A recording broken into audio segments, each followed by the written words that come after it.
Hai, salut! Astăzi o să reacționăm la Titanic. Deci vedem totul frumos la început. Toată lumea face. Da, îți dai seama. Ce mai faină navă.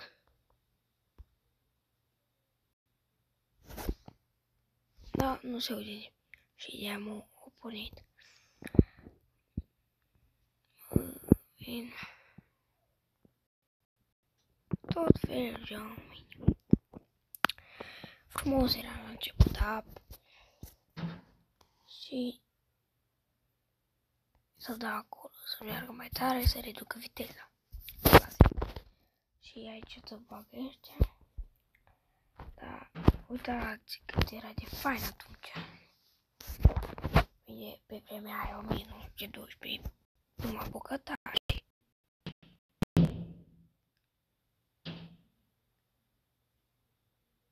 Vai. Ăla-i delfinul ăla.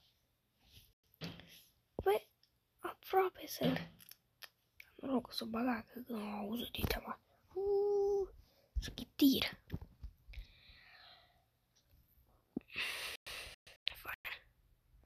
Vine noaptea. Bă, ce-mi place mie ce mai mult la Titanic e că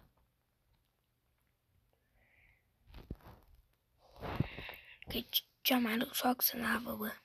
Dar cum s-au putut scufunda, mă? Știu că era din dar n-au putut pune materiale mai puternice. Cel mai prost materiale au putut pune. Toate aici. De ce nu dai mai tare? Ăștia râdeau când auză dintr-o dată dita mai bun. Și au văzut icebergul. Au văzut și nici o șansă să mă ajungi. Ce săreau ăia, bă? Da.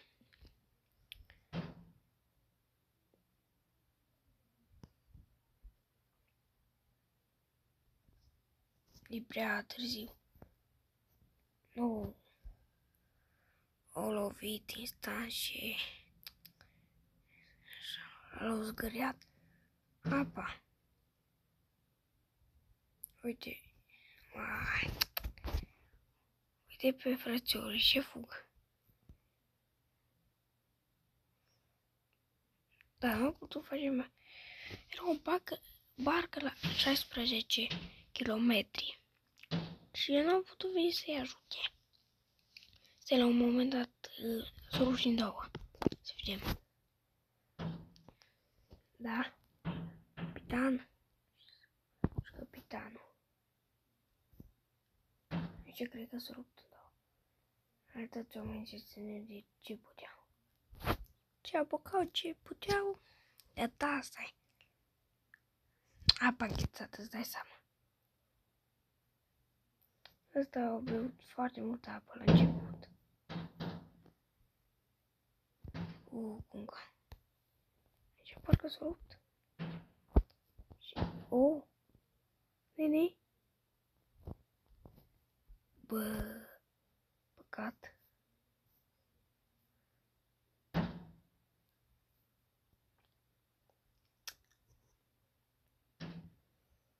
Ureneana. Dați oamenii, dar și ei să mergeți. Mă puteți.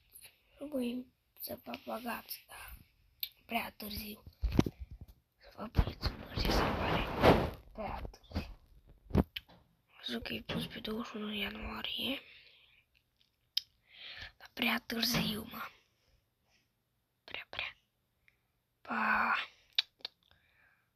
Și cred că aici și-o petrecut viața ultimului. Da. Ce? Băgat la videoclip. Da, bine. Aici cred că o să încheiem și videoclipul.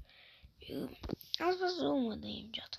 Da. Acolo și-o petrecut ultimele momente, cei 1500 de oameni și 700 o să supraviețuit. Pa!